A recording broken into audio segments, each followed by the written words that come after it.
গা ছমছম করা পরিবেশ, দিনের বেলাতেই এত শুনশান, পিন পড়ার শব্দ শোনা যায়।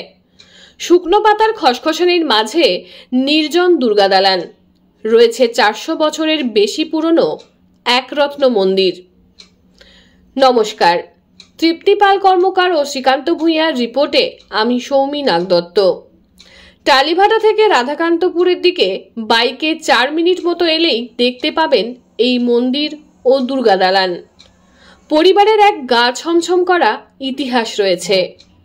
পুকুর খননের অপরাধে দেখা মাত্র শিরচ্ছেদের আদেশ হয়েছিল এই পরিবারের এক পূর্বপুরুষের। তার কাটা মুন্ডু 3 বার দুর্গা দুর্গা করে চোখ বুজেছিল। সব শুনবো এই দাস পরিবারের সত্তরোর্ধ্ব এক সদস্যের কাছ থেকে। আমার নাম স্বপন কুমার দাস, আমার বয়স এখন 70 বছর। আমাদের যে দাসবাটি পূজা কমিটি আছে তার বর্তমান সম্পাদক আমি। আমি কলকাতায় থাকি। আমি মাসে একবার, 2 মাস ছাড়া একবার আসি। আমাদের এই যে দেখছেন মন্দির 400 বছরের বেশি হয়ে গেল এবং এই মন্দিরের প্রতিষ্ঠাতা ছিলেন, আমাদের এখানে প্রতিষ্ঠাতা হলেন জনানন্দ দাস। জনানন্দ দাসের 7 ছেলে ছিল। 2 ছেলে অবিবাহিত অবস্থায় মারা যায়। 5 ছেলের নামে 5টা বাড়ি, বড় ছেলের নামে বড় বাড়ি, মেজ ছেলের নামে মেজ বাড়ি, এইভাবে আমাদের বাড়ি। এবং আমি হচ্ছি মেজ বাড়ির বংশধর। আমাদের যে বড় বাড়ির যে ছিলেন জনানন্দ দাস, তার যে বড় ছেলে ছিল শ্যামদাস। শ্যামদাস ছিলেন বর্দার যে শোভা সিংহ রাজা আছে ওনার দেওয়ান ছিলেন এবং খুবই নিষ্ঠার সাথে কাজ করতেন, সমস্ত পরিচালনা করতেন। ওনার আমলে তখন আপনার বাসুদেবপুরে যে জয়চণ্ডী দিঘি আছে, তখন তো পুষ্করণীর জলই সবাই খেত, সেই জন্যে ওইখানে একটা বড় দিঘি কাটানো চলছিল। এবার তখন ওনার বাবা যে জনানন্দ দাস, এখানে উনি বসতি আরম্ভ করেছেন। শ্যামদাস নিজেরও একটা, আমাদের যে বড় পুকুর বলি আমরা, এটা দিঘি বলি না, এই পুকুরটা প্রায় 12 বিঘে আপনার এই পুকুরটা কাটানো হয়। এইবার শোভা সিংহ রাজা একটু নিষ্ঠুর টাইপের ছিলেন, নিষ্ঠুর প্রকৃতির ছিলেন। শোভা সিংহ ছিলেন আপনার মুসলিম পিরিয়ডে অরঙ্গজেবের সময়। এইবার আপনার ওই সময় আপনার লোকেরা গিয়ে শোভা সিংহকে বলে যে আপনার যে দেওয়ান, মানে আপনি যে পুকুর কাটাতে পাঠিয়েছেন দিঘি, তার থেকেও বড় দিঘি সে কাটিয়ে ফেলছে। এবার শোভা সিংহ রাজা বুঝলো না সুঝলো, জল্লাদ পাঠিয়ে, শ্যামদাস তখন পুকুরেই ছিল, ওর মুন্ডুচ্ছেদ করে। সে কাটা মুন্ডু দুর্গা দুর্গা 3 বার বলেছিল। এই সমস্ত ইতিহাস লেখা আছে। আমাদের যে মন্দির দেখছেন, মন্দিরের ওই যে পাণ্ডুলিপি আছে না, সমস্ত ইতিহাসটাই ওখানে লেখা আছে। আমাদের বংশ পরিচয়, কোথা থেকে এলাম না এলাম, এবং ওই হরফটা হচ্ছে মানে সংস্কৃত বাংলায় মেশানো আছে, পুরোপুরি সংস্কৃত নয় আর কি। কারণ বিদ্যাসাগরেরও আমলে বেশি ওটা। এই মন্দিরটা কি তখন ছিল না? মন্দির তো ছিল, মন্দির ছিল, কিন্তু ইতিহাসটা আপনার 1251 সালে আমরা যা দেখতে পাই আর কি। 1251 সালে আপনার মন্দিরের ভগ্নদশা হয়ে যায়, সেটা ইতিহাসে লেখা আছে। তখন আমাদেরই বংশের একজন ছিলেন যজ্ঞেশ্বর দাস। উনি, ওনার প্রচুর ইনকাম করতেন। উনি একার খরচে 1251 সালে মন্দিরটা রিপেয়ারিং করে। অনেকে বলেছিল ফেলে দাও, এ যা অবস্থা। অনেকে বললো কি আর করা যাবে। যোগেশ্বর দাস বললো যদি ফেলে দেওয়া হয় তাহলে কিন্তু আমাদের যে ঐতিহ্য ছিল, চলছে এত বছর, সেটা নষ্ট হয়ে যাবে। ওই জন্য উনি রিপেয়ারিং করেছিলেন এবং উনি ওই পাণ্ডুলিপি ওইখানে লিখে দিয়ে গেছেন। 1251 সালে রিপেয়ারিং করেছিলেন। তারপর তো চলছে, সেই শ্যামদাসের মুন্ডু কাটা হলো। শ্যামদাস মানে আপনার এইখানে যে ইয়ে ছিল গোপীনাথ রাধারানী, এটা হচ্ছে গোপীনাথজির মন্দির আর কি।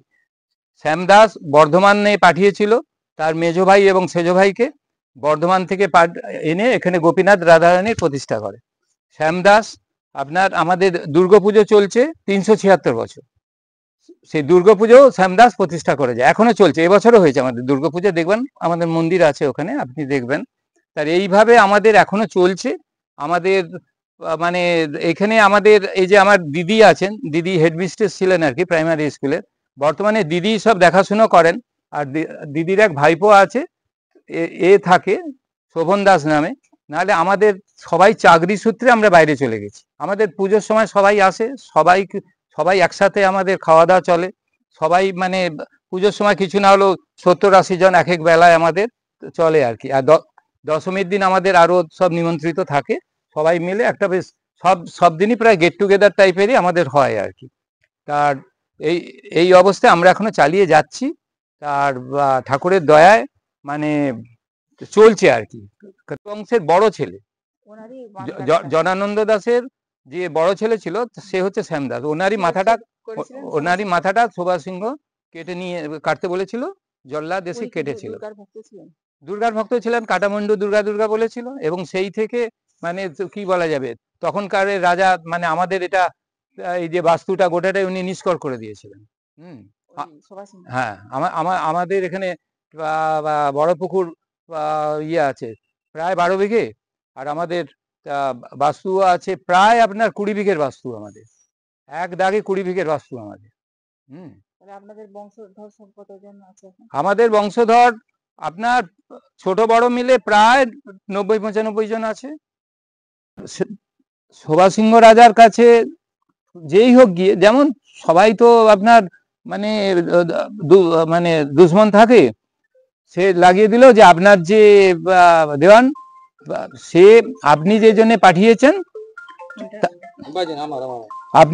পাঠিয়েছেন তার থেকেও তার নিজের জন্য বড় পুকুর একটা অনেক বড় দিঘি কাটিয়ে ফেলছে।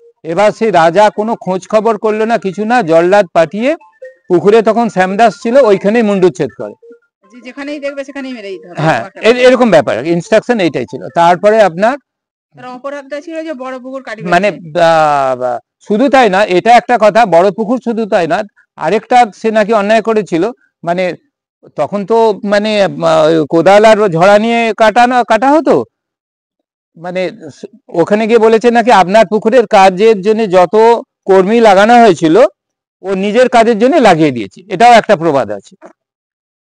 বুঝলাম না, ওখানে বলতে মানে ওই যে জয়চণ্ডীর দিঘি কাটা বন্ধ রেখে ও নিজের জন্য সমস্ত লোকজন নিয়ে এসে নিজের পুকুর কাটাচ্ছে। আচ্ছা, এটা তো জনগণের জন্য।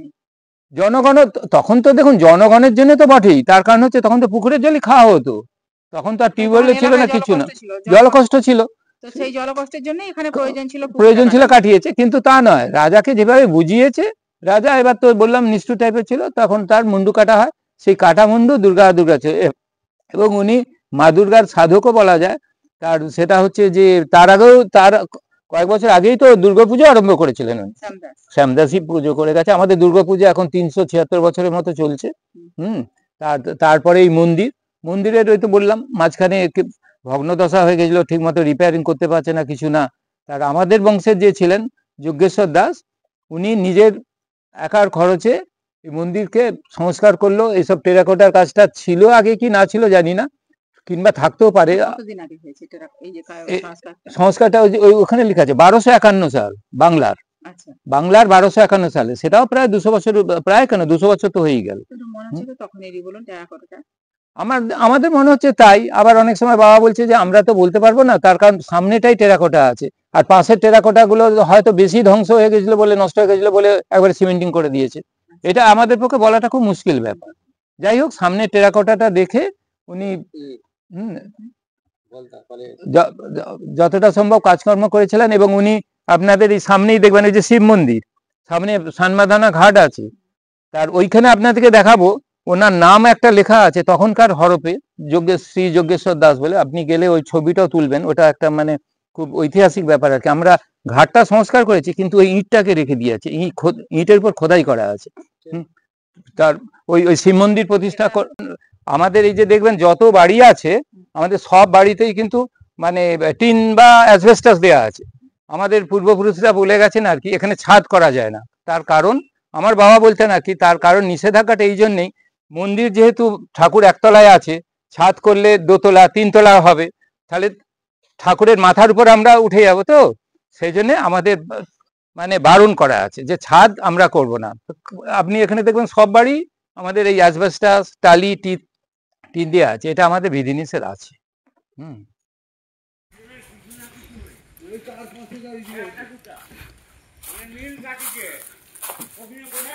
এটা কত বছরের পুজো বললেন? আমাদের পুজো চলছে 376 বছর। যে একতলা ঠাকুর। এটাকে মেয়েরটা কি সারা বছরই থাকে? হ্যাঁ, মেয়ের তো আপনার জলে পড়লো, তারপরে কিছুদিন বাইরে রাখা হয়, তারপর শুকিয়ে গেলে আবার মেয়েরটাকে এখানে তুলে রাখা হয়, নাহলে আপনার রোদ বৃষ্টিতে তো খারাপ হয়ে যাবে। 1251 সালে যে সংস্কার করেছিল যজ্ঞেশ্বর দাস, উনি শিব ঠাকুর প্রতিষ্ঠা করেছিলেন। আমাদের শিব ঠাকুরের নাম হচ্ছে শম্ভুনাথ। আর উনি পাকা ঘাট করে গেছিলেন, কিন্তু পরে আমরা এই পাকা ঘাটটা সংস্কার করি আর কি, কারণ সেই ঘাটে নামা যেত না, একবার এত পিচ্ছিল ছিল আর কি। এটাও পুজো হয়, নিত্য পুজো? রোজ পুজো হয়,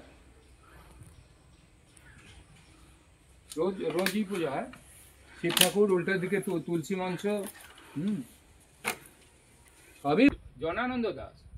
এটা ঘাটাল মহকুমার সমস্ত খবর সঙ্গে সঙ্গে পেতে আমাদের এই চ্যানেলটিকে সাবস্ক্রাইব করুন।